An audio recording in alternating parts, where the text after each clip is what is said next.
And then there were 8. Welcome in. Dango Batselli here, live on your Tuesday morning here at FTN Network. Chris Meaney and the Eric Young here with you. I see it. Oh, wait. Over there, over your shoulder. Toronto Maple Leafs on to the second round. Let's just actually start there off the hop.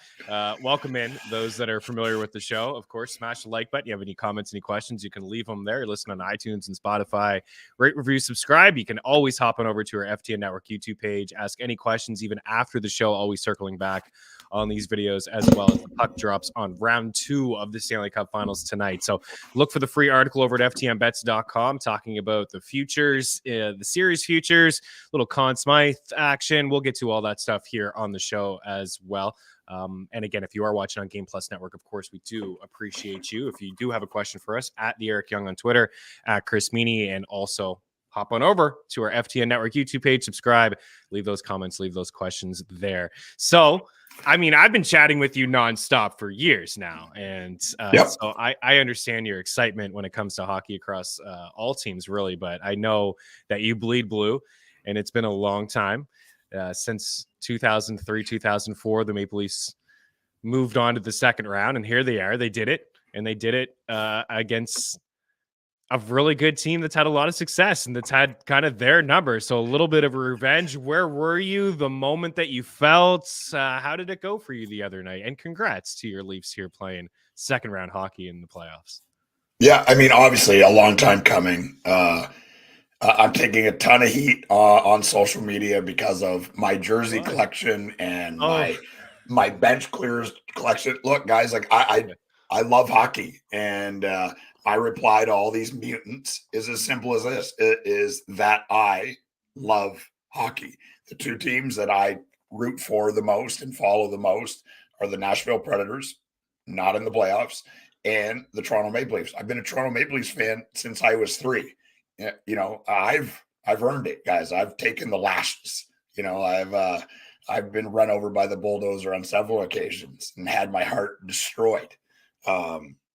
A funny story. I don't know if I've told this on the podcast before, but when I was filming that fishing show for Animal Planet and Discovery Channel, I was working on one of the playoffs games. I think it was Game 7, Boston, Toronto, 2014 or 2015. I'm not sure of the year, but Toronto's up. I think it's 4-1, and there's 7 minutes left. And I just put my phone away. I stopped. I'm following the game as best I can. I'm in the middle of shooting a television show, so it's not like I'm watching the game. I'm just checking the scores, looking down where there's a little break in between. Maybe I pull the game up and watch a little bit of the action. Yeah. But there's 7 minutes left of the game, and I put my phone away, and I'm the happiest person there. Like they did it. They're going, and I can see the director and the producer who they know I'm a crazy sports fan and I'm a crazy Maple Leafs fan. I can't wait to get done the show so I can put my Toronto Maple Leafs shirt on and go out and eat a cheeseburger or whatever I'm going to do. And I can see them whispering, and they're like looking over at me. And the producer says to the director, "I don't think he knows." He's like, "What are you guys talking about?" And they're like, Brett, the director, who's still a very dear friend of mine, says, "I'm just going to tell you, man, but the Leafs lost." And I just say, "Fuck off." Like, they were winning 4-1 with 7 minutes left. Like, you know, there's no way and he was a guy that would mess with me. And he's like, "Dude, I'm telling you they lost." And I was like, "No way." And I pull up my phone and just devastated, man. Devastated. And every year since, devastated. So people can make fun of Maple Leafs fans celebrating like that because they got out of the first round, but you don't know what it's like. You know what I mean? You don't know what it's like to be a diehard fan of a sports franchise like that and just get completely ran over every year in the first round. Like, they should have been in the second round. How many years in a row? 5, 6 straight? Should have beat Montreal.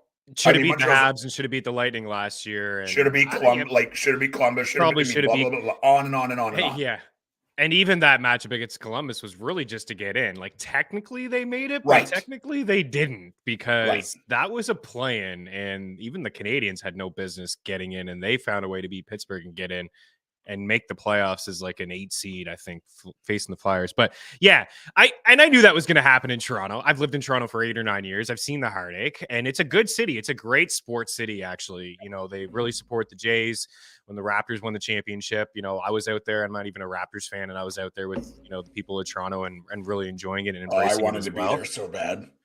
And I knew they were going to go nuts. I really did. They were climbing poles and taking signs down. Guys, just imagine if they find a way to get 12 more wins. They may actually indeed burn that city down. But I was thinking about you. I said it on this show. I was happy for you and all the Leafs fans who have been through quite a bit. And it's just hockey, right? Because you had said it the past couple of seasons that they deserve to get into the second round and go deeper into the playoffs. And to be honest with you, watching the series against the Lightning, I thought Tampa was the better team, and they were every game but one. A majority of them, at least I'd say 90% of the 3 games in Tampa Bay where Toronto found a way to win not 1, not 2, but 3 of those games, all via overtime as well. But you know what? You got to have the breaks. I know people are on social media. It's funny to listen to people, and I try not to, but people are talking about it in the replies and in the Discord channel, and I hear it on sports talk radio and things like that, just talking about, you know, how did they get so lucky? How did they get so lucky? Just hockey, man. Sometimes you get the breaks and sometimes you don't get the breaks. Toronto's a really good team. Tampa's a really good team. It was a good series. It was competitive. Like we said, we saw a bunch of overtime games, which is what you want. And watching the Leafs, and you've seen it, not even just that Bruins run or that Bruins defeat, but a couple unlucky bounces against the Habs. Those were game 5 and game 6. That was overtime that they were on the wrong side of. Game in Tampa last year, where they gave up a lead late in game 6, and then Braden Point scores in overtime. And then this year, just reversed, coming back in games 3 and 4 in Tampa, and then winning in overtime on a couple bounces. Same sort of deal in the game 6, clinching game 6, where they had to come from behind and they get a lucky bounce. And now look out. Now this is a team that I think that's feeling a little loose, feeling themselves a little bit, but they're going to go into a team that's also feeling the same way in the Florida Panthers. But before we get into that series, of course, we do have the 4, and you guys are all well aware. We're going to say what up to the crew here in a little bit. Everybody is super sharp, of course. We do appreciate you guys hanging out with us, but this is what the bracket does look like here today on a Tuesday morning, May 2nd, as we enter the second round of the Stanley Cup playoffs tonight, with the Leafs and the Florida Panthers and the Dallas Stars and the Seattle Kraken on the slate as well here tonight. And of course, we will get Vegas and Edmonton happening tomorrow, and followed by the Carolina Hurricanes and New Jersey Devils. In fact, tomorrow we'll lead off in Raleigh at PNC Arena with the Hurricanes and with the Devils.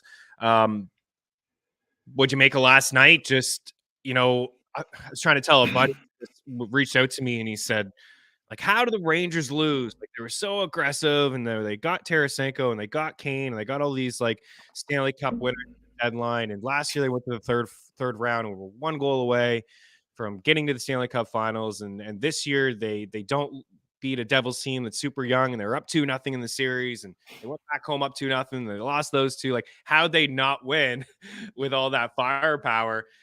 First of all, I'll just say that we just talked about the Leafs and how long it took for them to get through to the second round with a good team, and talked about luck and bounces. It's tough. It's the NHL playoffs here. Like, we'll get into the Bruins in a little bit, but it is extremely tough. It was a hard-fought series, 7 games, but something you and I talked about before we started this show, the playoff show, is one, the Devils are a better 5-5 team. They're a really good skating team, and I think that was on display in the playoffs. Oh, man. Was on point. And very clear last night. I really want to credit Lindy Ruff as a veteran head coach who's been around the league quite a bit. I remember the Sabres and the Stars in the Stanley Cup Finals, where Dallas had the foot in the crease and Brett Hull, and they ended up winning that. He made a coaching change that was the difference, in my opinion. I've always thought that Schmid was the better goaltender in New Jersey this year. You can ask our guy, Kenneth Lee, who writes for us over at FTN. Every time Vanacek was in net for the Stars, he would take the opposing lines and say, listen, I'm kind of interested in stacking against him. But when it was Schmid and net, he was saying, no. I really like this kid. I like the rookie. He's sound. He's complete. He's got poise. Like his structure is good. He's always in good positioning. He was, to me, EY, the turning point of the whole series. And the series flipped with that change. And we've seen that before in the past, but I thought the series shifted when he got between the pipes. He was great. Yeah, he did. And I think the other coaching change is that you can watch, if you, it's gonna, but you go back and watch game one, and the New Jersey Devils were not playing how they've played all year. They're trying to like change how they played, and they're trying to like hit a lot and, be more sound defensively, and just were more passive, as a person that watched a ton of hockey, you could see it, and that's why New York ran over them. In the end, I think New York could beat any other team in the Eastern Conference, and the worst matchup for them was New Jersey, and it literally comes down to foot speed and skating. Tarasenko, unbelievable player, unbelievable shooter, big body, Stanley Cup champion, all of this stuff. Yes, but what's the one knock on him that you could say? He's slow. Patrick Kane, elusive, maybe the best vision, some of the best vision ever to play in the NHL. Unbelievable passer, unbelievable at carrying the puck and zone entries. What's the one thing you could say about Patrick Kane? He's not fast. He's a very good skater, right? I mean, being fast and being a good skater are two different things. Sometimes you get them together. Connor McDavid, I'm trying to think of somebody else. That's got both. McKinnon, those are the two that really jump off. They're both excellent skaters and have explosive speed. Kane and Tarasenko, the two additions, neither of them can skate and can't keep up with the pace of New Jersey. Last night, if you watch game 1 and game 7, New Jersey's two different teams, two different styles of play. And if you look at game 7, that's how they played the majority of the year. The speed and the pressure on the forecheck, the New York Rangers couldn't do anything. Like the second period was played almost primarily in the New York Rangers end. The fact that the score wasn't more, it is wild. And yes, the Rangers had a ton of shots, and the shots were almost even, but all the shots were from the outside, one and done, guys that are dead tired from chasing them around. They somehow, chip it out, come down the wing and fire the puck on net because they're too tired to do anything else. Then they change. Then they lose the faceoff. New Jersey's going the other way, some crazy pass or a flip out of the zone, and the Devils are all over them. And that's how they won. And if they keep playing like this, they're going to be a very, very hard team to beat. There is teams that can skate with them. The Rangers are not one of them, and that's what we saw. Yeah, we didn't see Mika really at all until game 6 of this series. Invisible. The first 2 games. Panarin's making $11 million a year. Invisible. Oh, man. Panarin was, to me, the most disappointing player for the Rangers. I thought actually Kane and Tarasenko, I think you said it perfectly about those two guys, but, from clearly both of those guys have the issues defending, and the foot speed is not there. They certainly have the experience, but like watching it and diving into the numbers after, I mean, this Rangers team hardly generated any shot attempts at 5-5. Like they had some moments yesterday, but their backs were against it. The power play was the only way they could get anything going. And it was brutal last night. They gave up the shorty. They were so sloppy. Fox and Kreider were extremely sloppy on that McLeod goal. But yeah, so even Tarasenko and Kane, like those were the leaders for the Rangers in shot attempts and shots at 5-5. Like those were the guys. Like, and I know they're going to take a lot of heat, those two players and management, for being aggressive and getting those guys. But those were the players that actually kind of popped off. Where was Panarin? Where was Mika? Kreider had to say what you can't say anything about Kreider. I mean, he showed up. Power play or not, he showed up. Where was Trocheck? Like, where were these guys? The kid lines. Where was Alexis Lafreniere? Like invisible. 0 points. Did nothing. through the entire 7 games at all. So anyways, Schmid, his numbers were fantastic. His 5-5 numbers, 948 save percentage and a 1.50 goals against average. He only allowed 6 goals at 5-5. He's 4-1. And his numbers overall just allowed the 7 goals, a 951 save percentage, a 1.38 goals against average. That's all strengths. And his goals saved above average was number 1 in the entire playoffs among goalies. So he did show up. He did make some key saves for them in moments, and he kind of turned the series around. But don't be chirping Igor Shesterkin here today, because he was number 2 in goals save above average at 4.91. Philip Grubauer number 3, and he's a big reason why the Kraken won. But the expected goals against, 23.4, number 1 for Igor Shesterkin. So he did play really good. He did what he could, but he just got no help from his offensive forwards at 5-5. So we'll see what happens with the Rangers. It's very, very interesting to see them get bounced. And what you and I talked about, it was a really tough series to call. For me, it was the toughest one to call, but I always thought the winner of this series, whoever got out of it, would find a way to get to the Eastern Conference Finals. And I do believe that. And I think that we're in for, if you thought Carolina and New York was low scoring, I think we're in for another low scoring series between the Islanders, or between the Hurricanes and the Devils. But we'll save that one. Let's, before we get to Toronto and Florida, thoughts on the Bruins. And I'll ask you this. Do you feel there's so many different ways to attack this, because like the President's Trophy curse thing we talked about, and it's 34 teams now have won the President's Trophy. Only 8 have won the Cup. Only 2 since the salary cap era.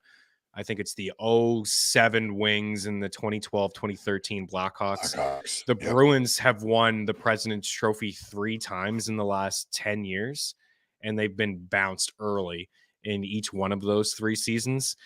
Is there something? But is okay, but it's weird. I agree with you. It means nothing.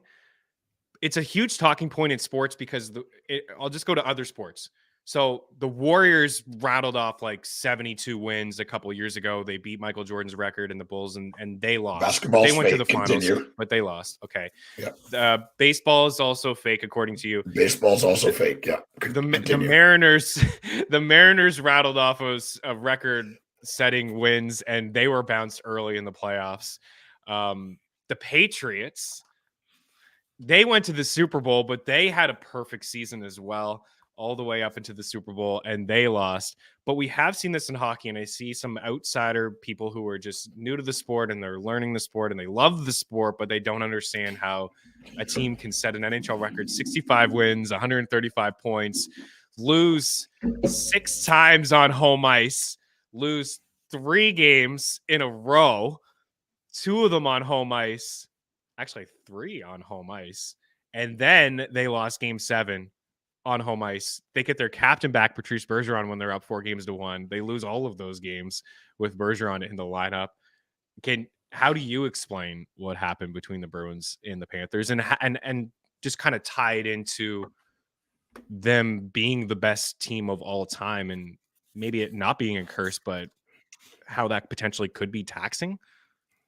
Because questions, like people are just asking a lot of questions about this. This goes on, and there is no answer. The answer is that it's hockey, right? It's complete randomness. The fact that we do a gambling show shows that we're idiots, right? Like it's impossible. It's impossible. It's the only sport played in a confined space. It's the only sport where active players can change during play. It's the only sport that is full contact that's played on ice. Look at the shape of the puck. Like the fact that you can't touch it with your hands. You have to handle it with this stick. You're playing on, shoes with knives on it. Like there's all this stuff that goes on, and it's complete random. It's complete nuts. I don't think anybody that watched all the games, and I watched all of the games, is Boston was the better team except for in Game 7. They outplayed Florida in every way possible. I don't know if analytically the numbers back that up. I imagine it's probably closer than the eye, but to the eye test, they got outplayed in every game. Boston outplayed them in every way.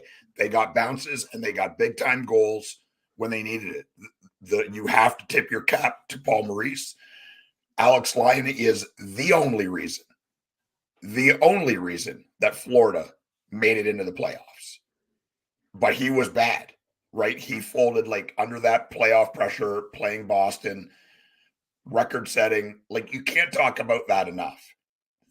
Right. The season that the Bruins had has never happened in the NHL. Ever.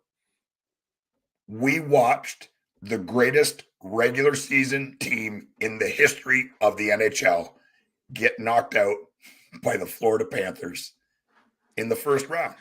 It's complete madness.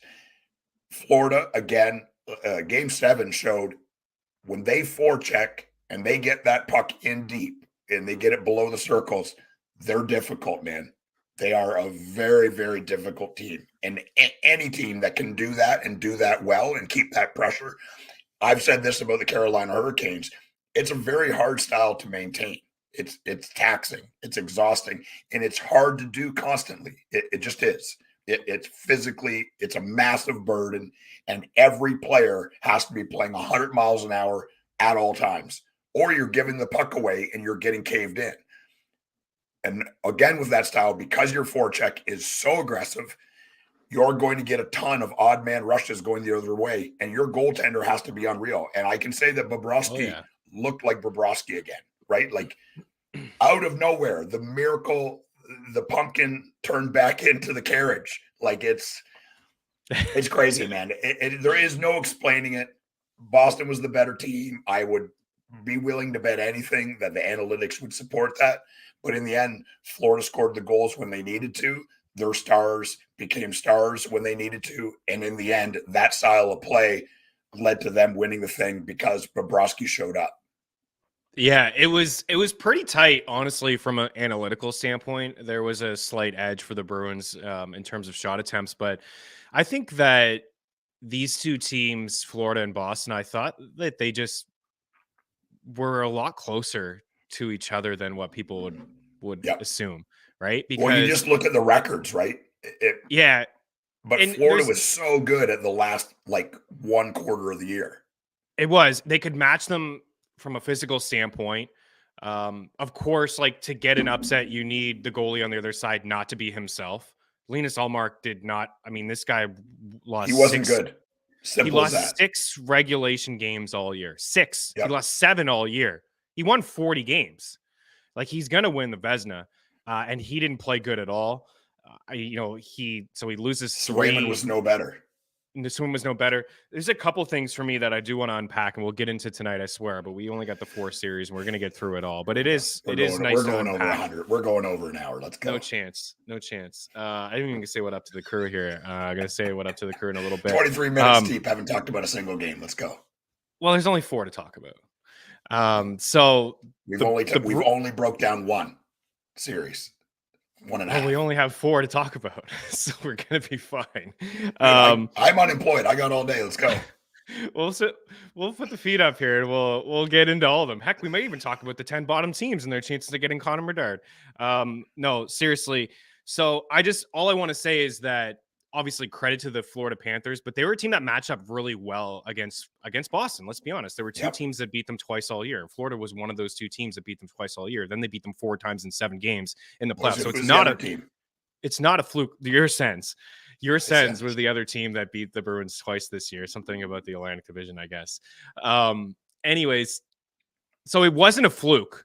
I do agree, like, Boston controlled momentum for a lot of stretches at 5-5, and there were two things that happened in the series that changed it, just like the New Jersey one. Paul Maurice went to his $10 million backup goalie and said, if there's a pressure moment with the backs against the wall, which they were down 3-1, and he went to Bobrovsky, and he even talked about it in between the first period on the broadcast. He said, if there's not a time to play your $10 million goalie in a must-win situation, when are you ever going to play him? So I wanted to ease off the kid. Line's gotten us here. He's let in a couple soft goals. Now let's see if we can change momentum in the series. 2, on the other side, Montgomery didn't do that when he should have earlier. You don't put Swayman in game 7. I'm sorry. You don't do that. And Swayman made some nice saves in that game, but he led in the first goal, which was extremely weak, a backhand from Brandon Montour, and it got them behind already. I don't think there was a time to play Swayman, and I think it was game 6, maybe in Florida. You go to the kid then, and if he doesn't play well, then you can go to the guy who's going to win the Vezina Trophy, who went 46-1 in the regular season. You play him in that game 7.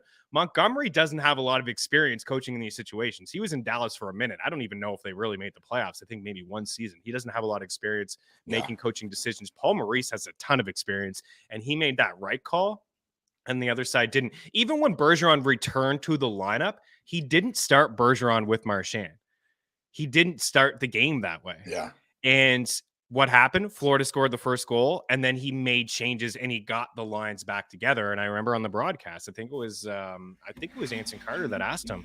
He said, "Why didn't you start Bergeron and Marchand? These guys have played more 5-on-5 minutes together than anybody really in the NHL this season." He's like, "Yeah, I just wanted to roll with what we had, and eventually went back to what they were comfortable doing." So I don't know, just like some little things, but curse is not a thing at all. It's hockey. It's complete randomness. It's tough, right? Playoffs is a different style. That's the biggest thing I think I have for two different seasons.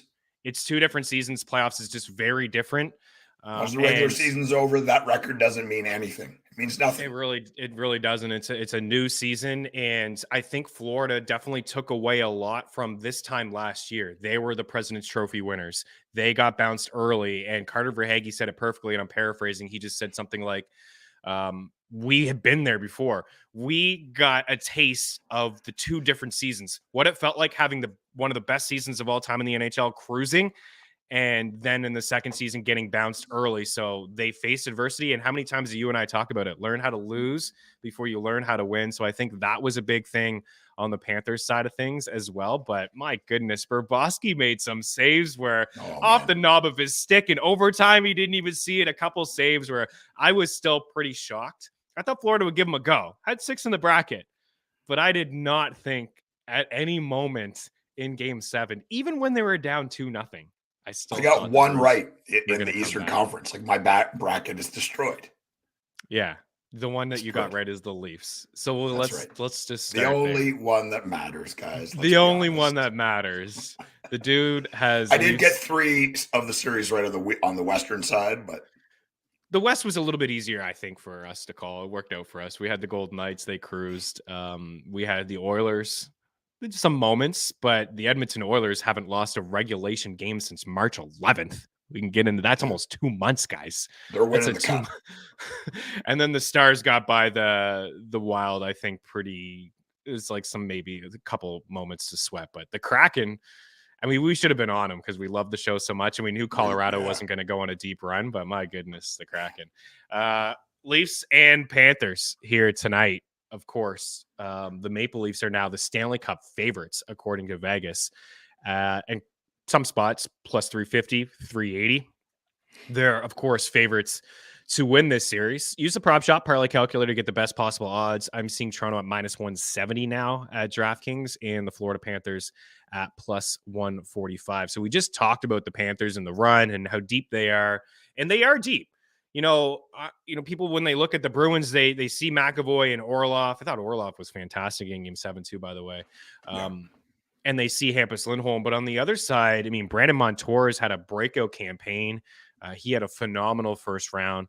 Aaron Ekblad hasn't done a whole lot, but he is a good defenseman. Forsling is a really good defenseman as well. I think an underrated blue liner. This is going to be completely opposite of the Hurricanes and the Devils in terms of goals. Like, these are 2 high-powered offenses. The Panthers are among the leaders in shot attempts and creating high-danger chances at 5-5 per 60. And we know that the Leafs are more sound and more complete. Matthews had a great first round. A couple futures we hit. Got some things wrong, of course. Had the Bruins getting to the finals. So yikes on that one. We had the Leafs at +3. Or I had the Leafs series at -150. We had the Leafs series spread at +135. We had Marner to lead the series in points at +330. We had Matthews to lead the series in goals at +380. So we had a few bets. Stamkos got a goal in Game 6. We had Nylander over Stamkos. We're on the wrong side. That one ticked me off because Nylander, I thought, should have had more goal. Like, he was just more of a standout player than Stamkos was in that series, but can't get them all. Walk us through your thoughts on tonight, how you expect this series to go. Let's call it how many games and who's the winner.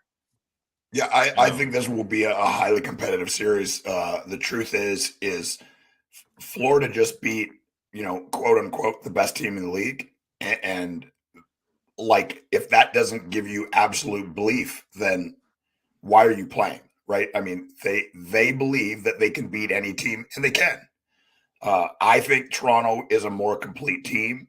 I believe they have more depth scoring, and there is undoubtedly, like, Matthew Tkachuk is a star, but as far as offensively, they have the stars, right? Like, Matthews was an animal in the first series, and a knock on the Leafs for the last 3 or 4 years have been those guys don't show up. Well, here we are. And they all show up. John Tavares had a hat trick. John Tavares scored the overtime winner in Game 7.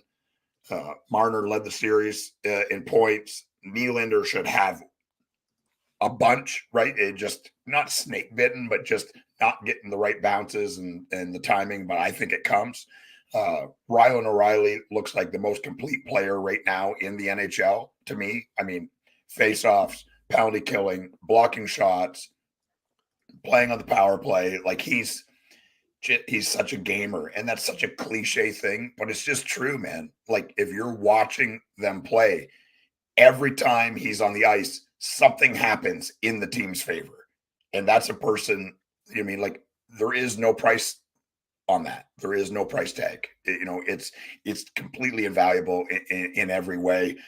Matthew Tkachuk, Paul Maurice said it, long list of expletives, gamer. And he is. And he has been from day one in the NHL. Another 100-point season. He plays in every situation. He's physical. He's big. He's a pain in the ass. Decent skater. Goal scorer. Like, tricky with the puck. Able to handle the puck in really small spaces. He's an unbelievable player. Do I trust Bobrovsky? There's no way. I mean, the sample size over the last 2 years says he's not a good goalie, and him winning 3 or 4 games, in the Stanley Cup Players doesn't indicate to me that he's back to being him. And we're going to find out. I believe that offensively, the Maple Leafs are going to create a lot of problems for him. A bigger guy, a team that likes to cycle or move the puck from east to west, right? And I think that's something that Bobrovsky has struggled with. And I think it has to do with age and the fact that, he's played a ton of hockey and is a bigger goalie, and that's harder for him to move side to side. I think that's what the Leafs are going to exploit on him, and we're going to find out. I think it's going to be an amazing series. I don't think the Leafs are going to walk. Our guy George here in the chat cursing us, Leafs in 4. I don't think that happens, but it wouldn't surprise me if the Maple Leafs handle the Florida Panthers pretty well in most games. You are feeling your Leafs. Okay, I get it. You feel like maybe a little bit loose. Did you like their game in the first round? I thought they were outplayed a majority of it.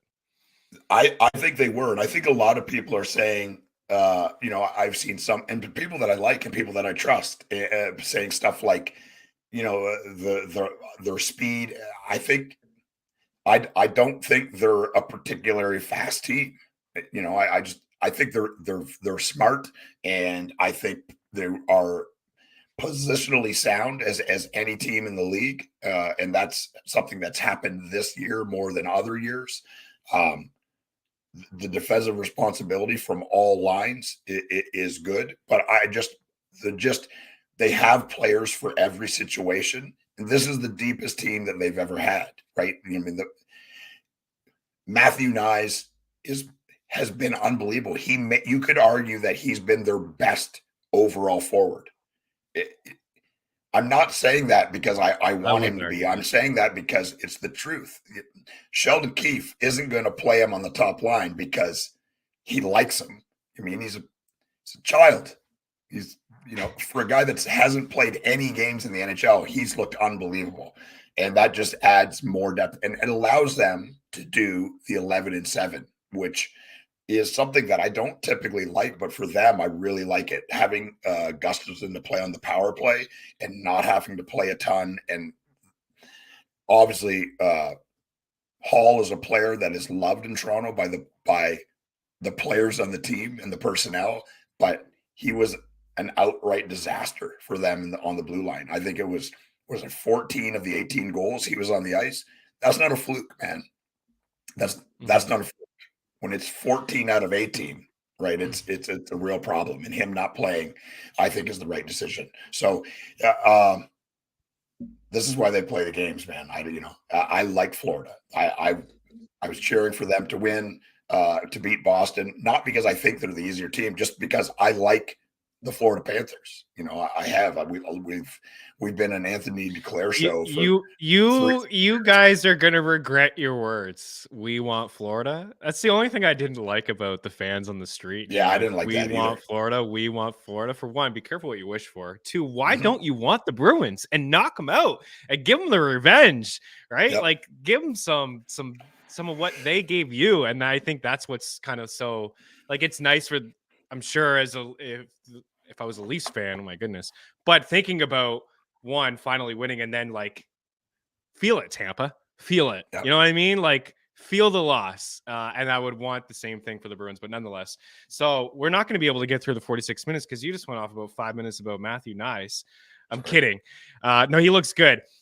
I don't really feel as good about the Leafs game as you do. I thought that John Tavares looked slow. I thought he looked out of place, to be honest, in a lot of moments in that series. I agree with you. His skating is a problem, right? I mean, it is a problem. But my point is this. They did not play the level of hockey they're capable of. Right. In every period. Right. There were several third periods when it mattered most. They were by far the best team on the ice. Oh, yeah. If you can beat Tampa Bay by playing subpar hockey to the level that you should be playing, you can beat any team in the NHL. Yeah, for sure. We want to move on from this game in a second. I'm with you. I think the Leafs win this series. I think it's going to go. They're going to be more relaxed too, right? They will be more relaxed. There is something to be said about keeping that up, right? It's not you didn't win the cup. You may have had a parade that kind of is reminiscent of other teams' actual Stanley Cup parades. Like that parade after round one would be larger than what the Hurricanes parade would be if Carolina won the Stanley Cup. And I'm not kidding about that. And it's not shots fired at the Hurricanes. Toronto's a big city. There's a lot of people. There's a lot of fans there, and there's a lot of fans who have been through it. But anyways, I feel like sometimes there's a letdown with that team that pulled off that big upset. I don't know if that's going to be the case here with the Florida Panthers, but this should be highly entertaining. A lot of people in the chat seem to like the Leafs here. Leafs spread 1.5, 1 million units. George is chiming in again. The Leafs over the Oilers in 6. That would be crazy for Canada. And it would just be awesome anyways to see all those superstars on the Edmonton side against the Toronto side. I think that the Leafs find a way to get it done as well. But I think Florida is a much more physical team than Tampa. And I think that they will create a few more problems than Tampa did in Toronto's own zone. But I thought Matthews was definitely the best player in the last series, and I thought that I think the difference was Toronto like maintained long moments of like good stretches of like cycling the puck and kind of living in the zone, and that really got Tampa into kind of fits. So I think it's going to go 6. I kind of lean with the Leafs spread. I wouldn't be shocked if it went 7.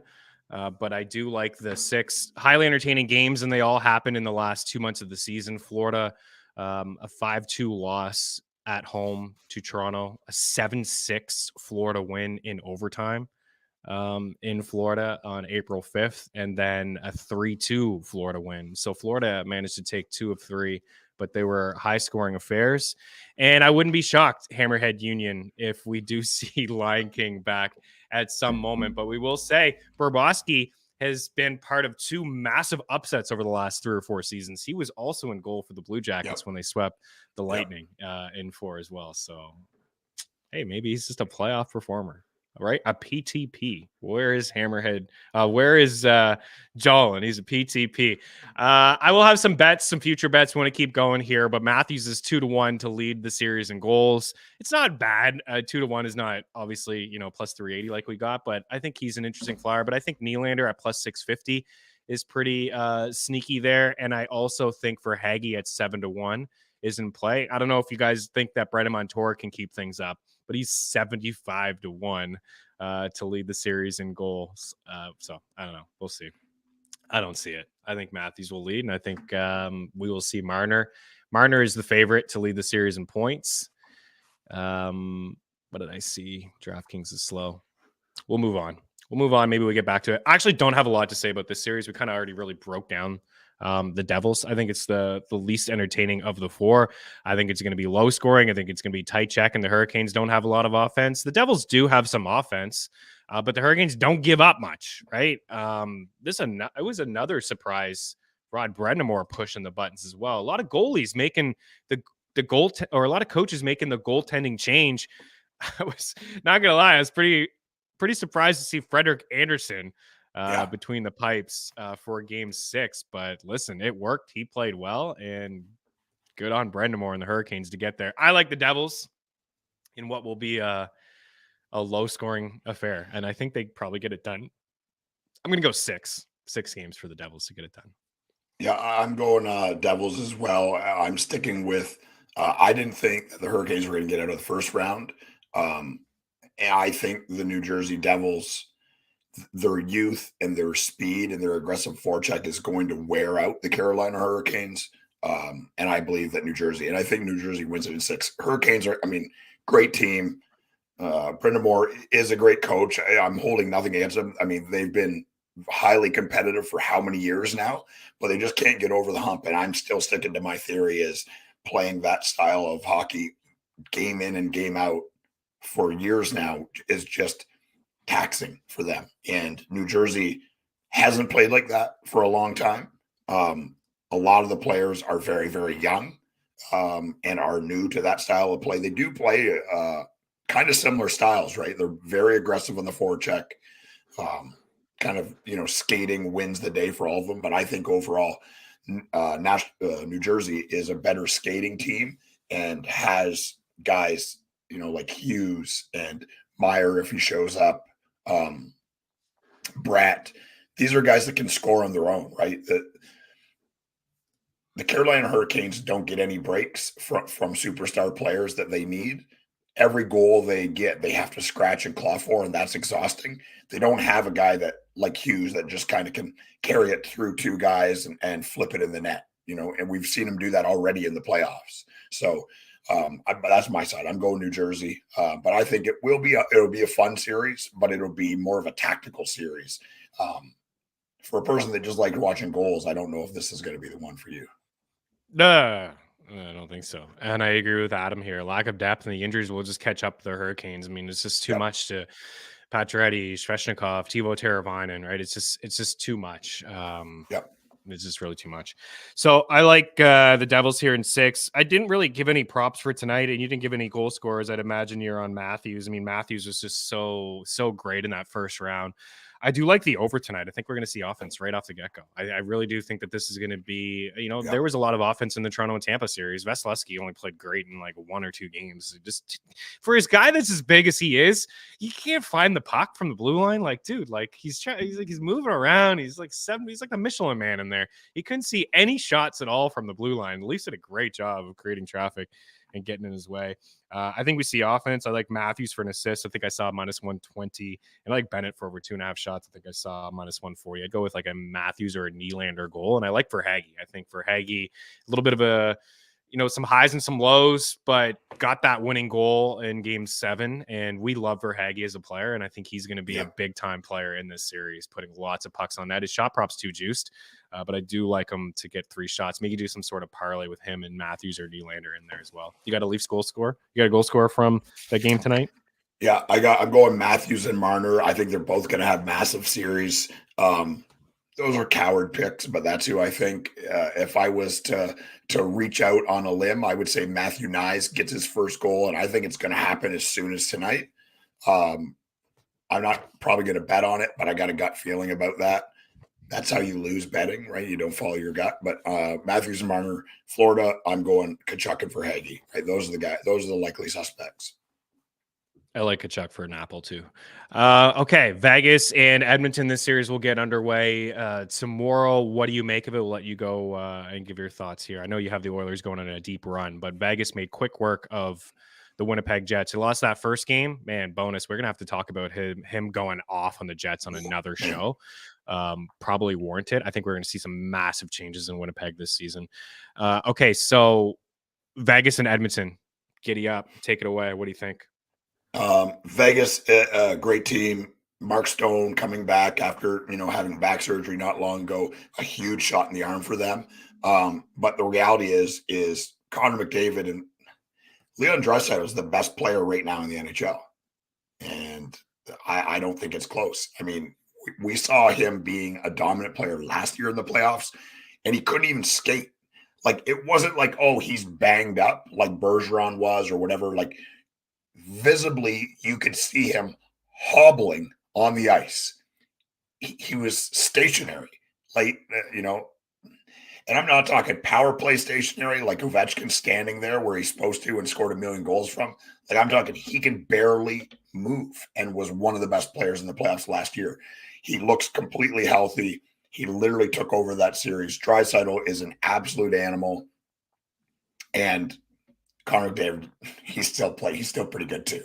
So, I mean, just the reality, just having those two guys, getting 2 goals from Clint Costin, Ryan has looked good, McLeod's looked good.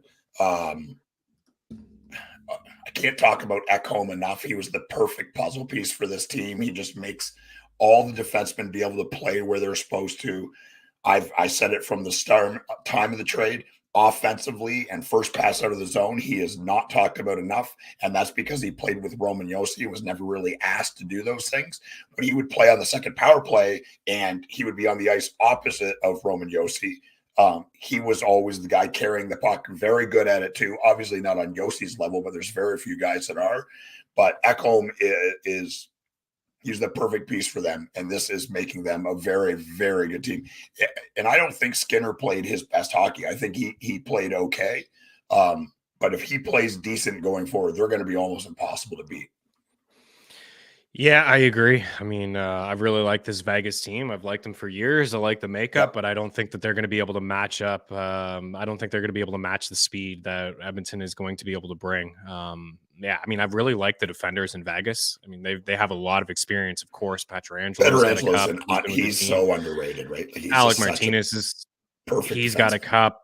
Shea Theodore, this Vegas team has enough playoff experience because since they entered the league as a squad, I mean, the core has went on multiple runs. They've been to the Western Conference Finals multiple times, been to the Stanley Cup Finals, and then even some of the pieces that were brought in, like a Mark Stone. I mean, the only guy that doesn't have the experience, I suppose, is Jack Eichel, and he just got his first taste of the experience. A couple things here. Edmonton, 18-0-3 in their last 21 hockey games, 18-0-3. Those 3 losses were in overtime. The 2 losses they had to the Kings in the playoffs were in overtime, and they lost another one in overtime. This team hasn't lost in regulation since March 11th on the road to your Leafs 7-4. March 11th.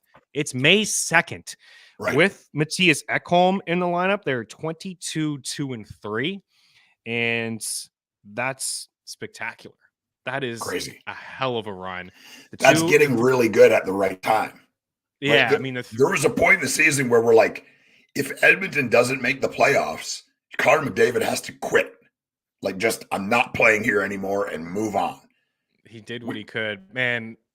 The hockey world was having that discussion this year. Right.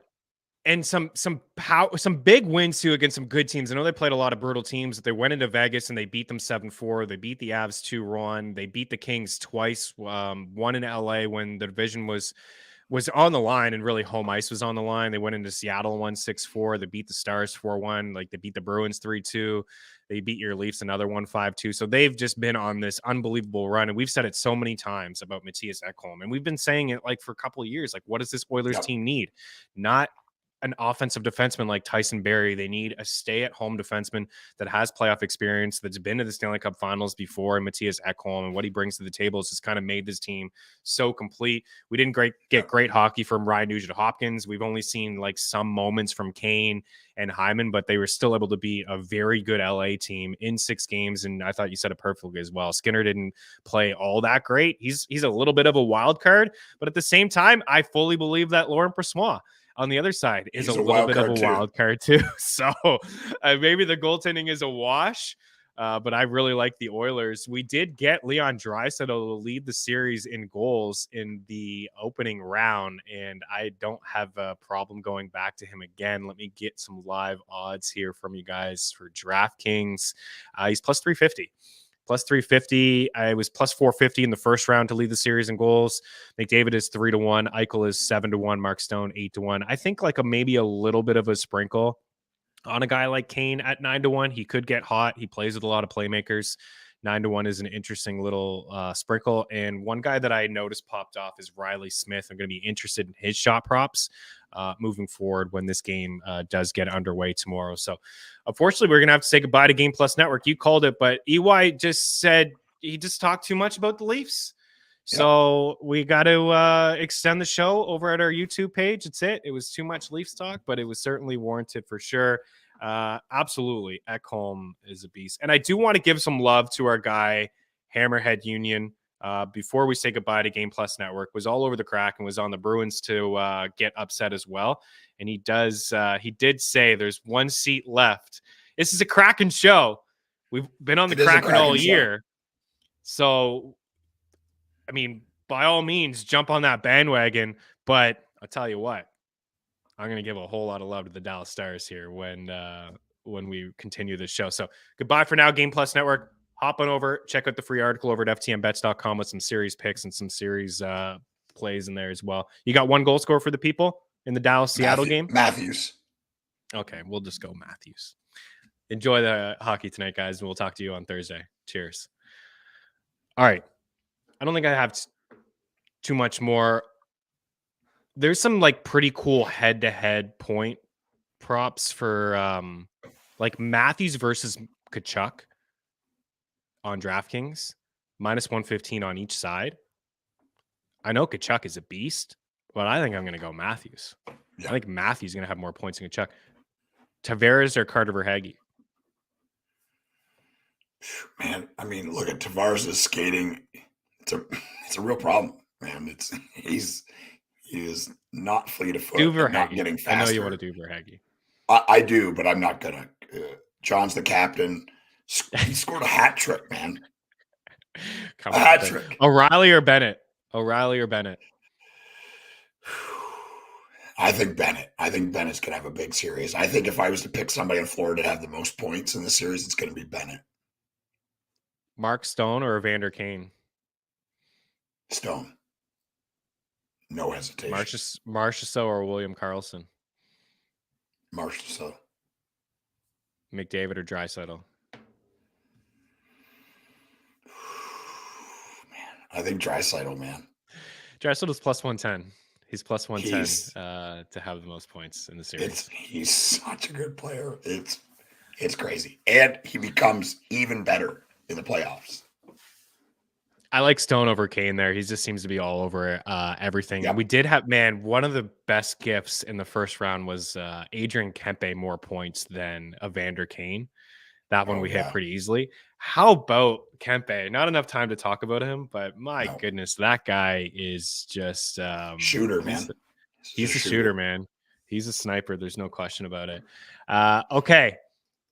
Most points in the series. I mean, if you Draisaitl versus McDavid, you're going to get plus money there, but also like some decent odds if you just wanted to go with Draisaitl at plus 170 overall. Like if he's going to beat McDavid in points, he's going to beat everybody else most likely in points. So just take the overall playoff series prop for Draisaitl at plus 170 for points if you're feeling Leon.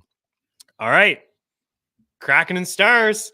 It kind of there's when I watch the playoffs and seen so many playoffs and over the years, and I think that this one is kind of shaping up like similar to 93 when the Penguins were a massive favorite in the first round against the Buffalo Sabres. There was like a 50-point gap between those two teams and Francis and Lemieux and Yager. And what happened was Buffalo ended up upsetting Pittsburgh, and it opened up the door for the Montreal Canadiens. And some of the things that have happened in the East the door may be open for the Toronto Maple Leafs, but I also feel like maybe the Kraken can go on this spectacular run like Vegas did early on in their expansion year, but they're running into a juggernaut here in the Dallas Stars, a team that you and I really like a lot. Minus 190 for Dallas and plus 165 for Seattle. As I mentioned, a shout out there to Hammerhead Union for being on the Kraken. And to tell you what, I was drinking Kraken every night and watching the Kraken, and I was rooting for them. Deanna had them as well in her bracket. And we got some family in Seattle. I love the story. I love really a lot about. Love this team.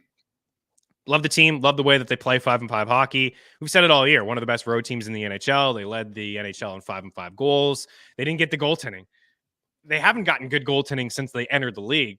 But Philip Grubauer, he's been unreal. Unreal. And it's a fun story because he's up against the team that decided that they didn't want to re-sign him, and they went another way. They made the trade for Darcy Kemper. They won the Stanley Cup, and then they made the trade for Alexander Georgiev, and they signed him, and Georgiev had a really nice season. And Philip Grubauer did not have a good season. And Jared McCann is like their superstar forward, right? They kind of have a lot of decent players, but McCann is clearly think about that sentence. Decent players. The sentence is Jared McCann is their superstar forward player. He is. I know, I know, but let's just pull back and take a look at the league, right? Like, sure, yeah. That's how this team gets it done. My favorite stat from the first series was, I think, after Game 3, that they had 12 players with a goal. No players with more than one goal, but they had 12 different players. And this is how they've been doing it all year. That's how they did it all year. Daniel Sprong has over 20 goals. He plays 8 to 11 minutes a night. If you followed hockey like I have, or even half as much as I have, and you really think about that, it will blow your mind. He's barely on the ice. He scored 20 goals. There's Connor McDavid scores 60 goals. He's on the ice for 25, 30 minutes a game. He's on the ice every power play, penalty kill, every important draw, every offensive draw. David Sprong plays, what does he play? 10 shifts, 11 shifts a game, and he has 20 goals. They're such an interesting team. I will move to Seattle and live with Yanni Gourde. I will be with him. I love Yanni Gourde. I think Yanni Gourde scores tonight. He has been all over the ice. He's been so involved for them. I love him as a player. Jaden Schwartz has stepped up in a massive way. He did not have a great regular season, but he looks like a player possessed. He just looks like a player possessed. And, he's done it. Won a cup in St. Louis. He's done it. And, this series is going to be super interesting because I love Dallas too. Ottinger is going to be the next big thing in goaltending. I think it's already happening. Robertson is a superstar. We've loved Rupe Hintz forever. And my love for him only gets stronger every time I watch him play. What a player, man. I think, yes. So there's a couple things here. I'm glad you brought up the third line because it's their third line, but it was their best line in the They're first all round. The third line. Yeah, I keep playing them in the DFS because it's super easy to fit them in and then fit in superstars. Yanni Gourde, Eli Tolvanen, and Oliver Bjorkstrand. They're all sub 4K, and they all play a lot. And Gourde he's very underrated. I've said this so many times with you. When the Canadians were in the Stanley Cup Finals, I thought that Gourde line, Gourde was the best player in that series. And Philip, not arguable. every time that Cooper, like, it's crazy. And Cooper is a good coach, but I really noticed it in that Stanley Cup Finals that every time Suzuki and Caulfield jumped on the ice, Over you go. he took off. He would take Kucherov and Point just completely off, and Yanni Gourde, there you go. And we saw the same thing. Like, his usage rate was super high because every time McKinnon was on the ice, he was on the ice. And a majority of the time, like, his line did a really good job of generating offense, especially, in Game 7. Bjorkstrand had a couple goals. He could have had 5. He hit a couple bars. Tolvanen's, Tolvanen and Bjorkstrand have been – Shorts had some moments. There was one game he had like 16 shot attempts, I think like 11 shots, and he's had a couple good moments as well. But this line has generated a lot of offense, and they're going to have a tall task. Like, they're going to be asked to play against the Jason Robertson and Rupe Hintz line. I think Dallas smokes them. I think I really do, and I never thought that the Avs are going to. I think Dallas wins too. Yeah, I think they win in 5 or 6. I think they're going to make easy work of Seattle. It's been a really nice story. The Kraken play good hockey 5-5, but this Dallas team is just so much deeper. They're so good. We never had the Avs making quick work of Seattle. We thought that was going to be a long series. We thought the Kraken were legit. We gave them a lot of love. We had some questions about their goaltending and an unsustainable 5-5 shooting percentage, which may not carry over next year. But that's why guys like Sprong have 20 goals in 8 minutes per game and other guys on the team. But they do play a great brand of 5-5 hockey. They're well coached. They get in on the forecheck. They block everything, a lot of short shots as well. But I think Dallas is just so much deeper. The Colorado Avalanche second line center was JT Compher. And I get Nichushkin put them in a tough spot, and who knows what's happened with him. They didn't have Landeskog all year, so you can't make any excuses about Landeskog. They just had no depth. Matt Nieto on their second line, like, come on. So this Dallas team, it looks like they're going to get Pavelski back. He's been skating with the team, taking some line rushes. I don't know if he's suiting up here tonight or not, but now you just have 3 lines. And I really do feel, again, why we like this Dallas team is because we like the additions that they made. And they're deeper down the middle. Now maybe Seguin moves from that first line to that third line with Domi.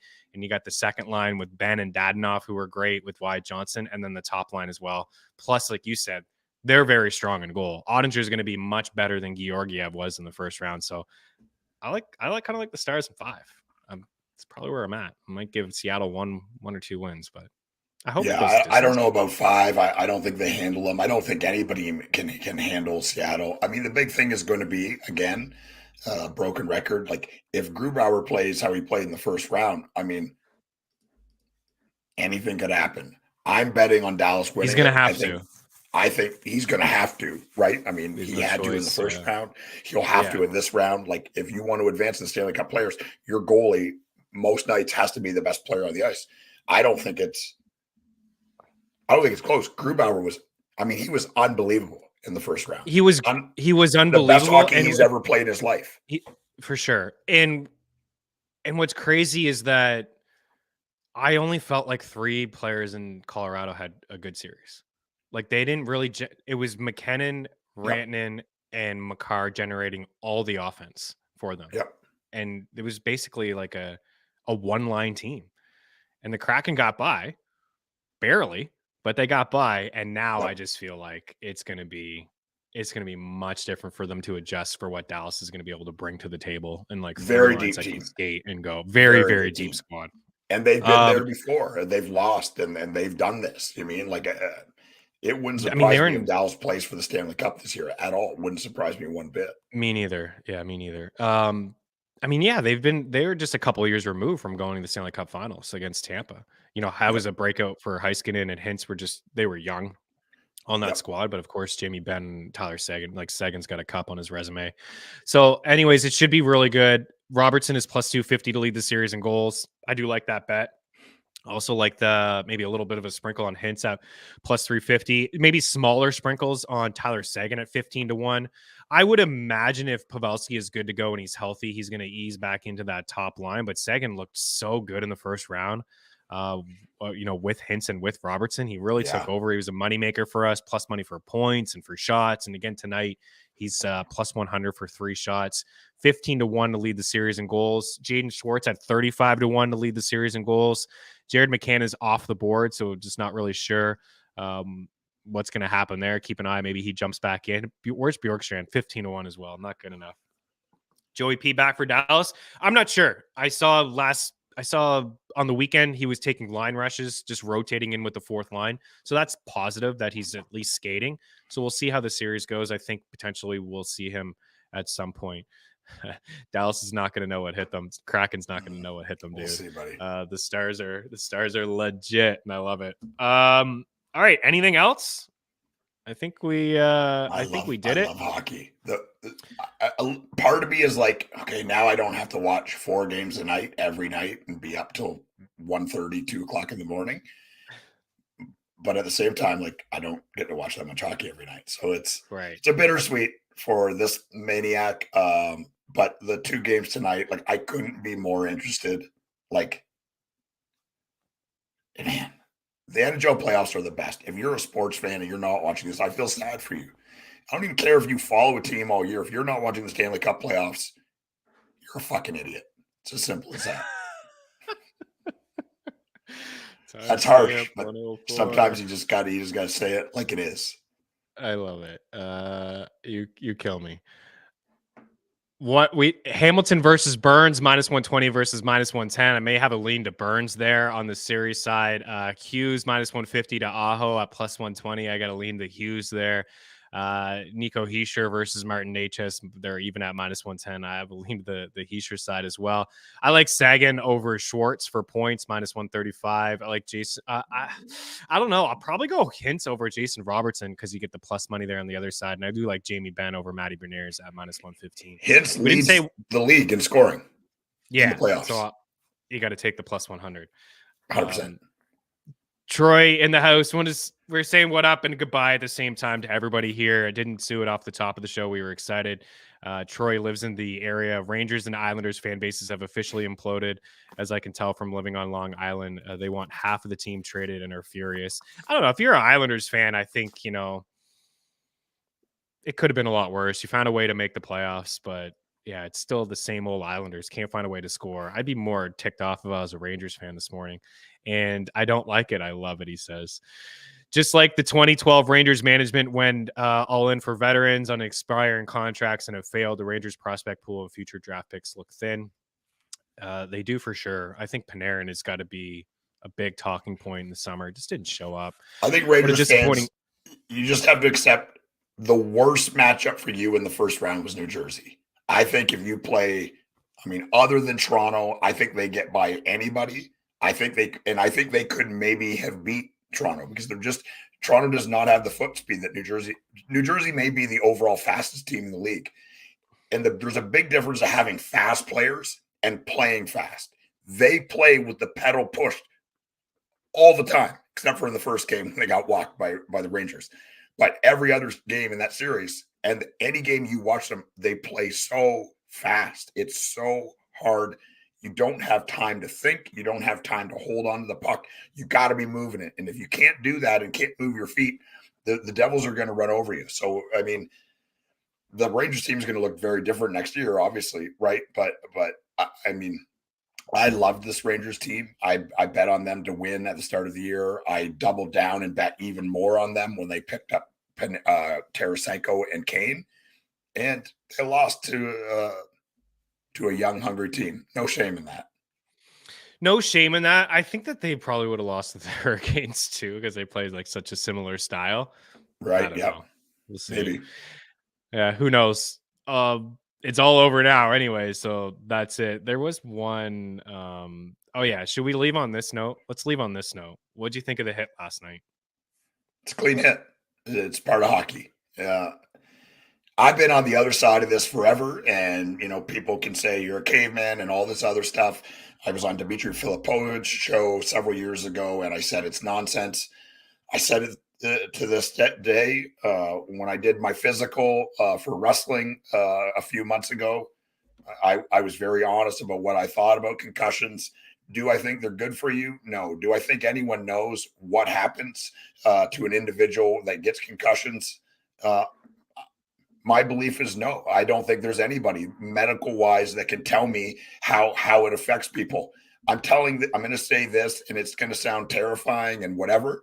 I've had probably over 1,000 of them in my life. That is not an exaggeration.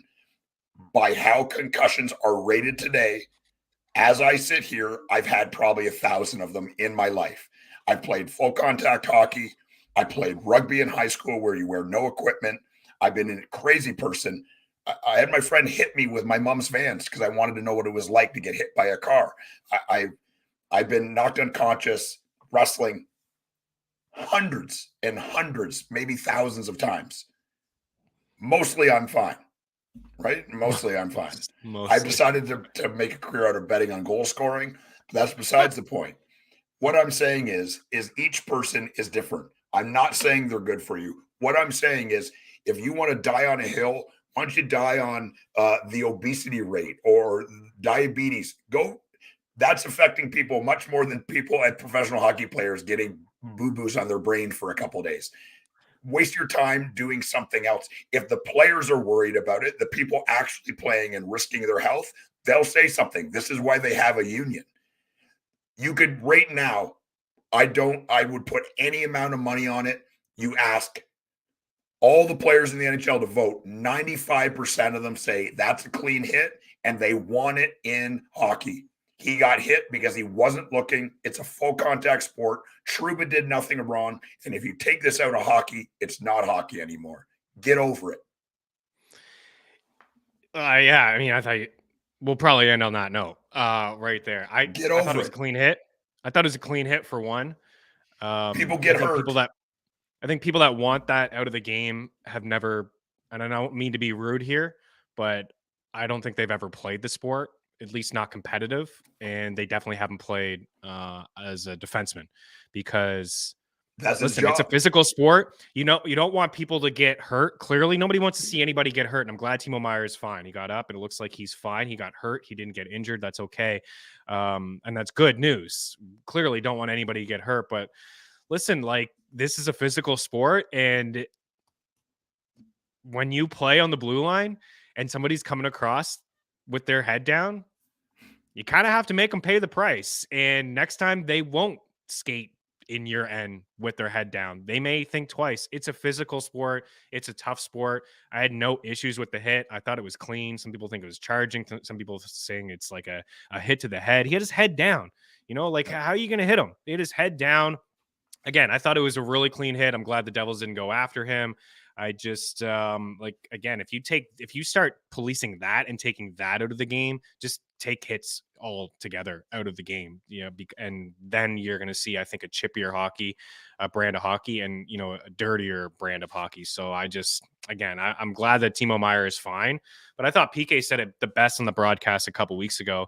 He talked about the Joe Pavelski hit, and he said that he was obviously rooting for Pavelski to be fine and never want to see anybody get hurt. But he said it, man, as a defenseman on the right side of the blue line, when you're coming across at me, my job is to punish you and finish you off and make you think twice about getting, you know, to our net or coming across my blue line.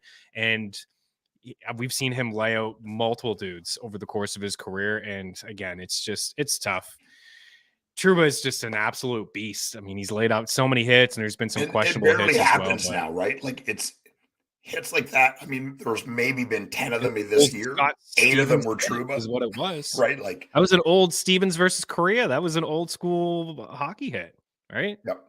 I don't know, guys. It's a full contact sport. These players are well aware of the risks.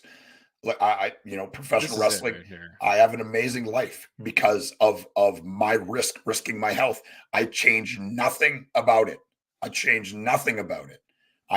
an adult and I'm willingly doing this. I know the risks. These guys are getting paid much more than I'm getting paid. And the reality is they're adults. If they want to play and they're worried about, or they don't want to play and they're worried about getting head injuries, then they don't have to play. They can do something else. This uprising and saying this has got to be out of the game, you can't make contact. What is Trouba supposed to do? He's crouched, and as he's going in to hit him, he looks down and he hits him in the head. He's aiming at his body, and Meier lowers his head. He hit his head, but that's not Trouba's fault. That's Meier's fault. Yeah, and there's no. They wasn't charging. He only took 2 strides. Again, the elbow didn't come up. Yeah, it's on Timo Meier. One of the things that they taught me at a young age. It's a master class of defensive hitting by Trouba, and it's a piss poor, irresponsible play by Meier. You want to give someone trouble, give them some penalty, give it to Meyer for making everybody upset. They got hit in the head. It's his fault. I'm sure he's going to keep his head up next time. There's no question about it. You got to keep your head up. I can't wait for people to come after me. Bring it. I don't want to say that I played the highest brand of hockey, but I played some junior hockey, and they teach you a couple things in junior hockey. Keep your damn head up.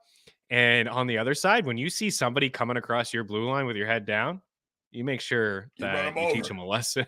It seems harsh to say and to hear, but that's really kind of what you hear in dressing rooms. Yeah. If you're a person complaining about this that watches MMA or watches boxing, you're a hypocrite, and shut your mouth. We'll leave it. You want to know the sport with the most concussions per player? Soccer. There you go. I mean, go after them. Headers, right? All those headers. Yeah. The most concussions per player in sports is soccer. Imagine taking a header out of the game of soccer. It'd be weird. Brutal. Anyway, that's another fake sport, right? Not a real sport. I'm all fired up now. I'm sweating. I knew I'd get you going. I probably should have started it. Man, you're fired up. I'm fired up. I had to get away from Twitter for a little bit because I saw people that report on the sport that have a lot of followers. Twitter's not the real world. Just stay away from it. I had to step back for a minute because I saw people talking about taking that hit out of the game, I just don't know how you could do it. I don't know how you could. You would have to take hitting out of the game. It would be too hard to police it. But again, I'm glad that Timo Meier is good here, but I don't want anybody. You may want to keep up his hat. But people keep get his hurt. head up. Those trolling He's going to be fine. They're going to get you. All right, we're out here, guys. Good luck on the ice. Enjoy the hockey tonight, and we'll be back on Thursday. We'll get a really good feel. We'll have a couple game sample size. I think it's there's something to be said about getting a good feel of the first couple games and seeing the line matchups and where the shot attempts are going to come from. And hopefully we have a successful round 2 like we had a successful round 1. We do appreciate you guys hanging out for all this time. People are still hanging out and listening to us talk, and I love it. You guys are the best. FTNbets.com/free, FTNdaily.com/free, at the Eric Young, at Chris Meaney. Rate, review, subscribe. Any comments, any questions, you guys can leave them all there. PTP. Good luck. Good luck. Good luck. There's the Leafs. I think the Panthers win tonight 5-4.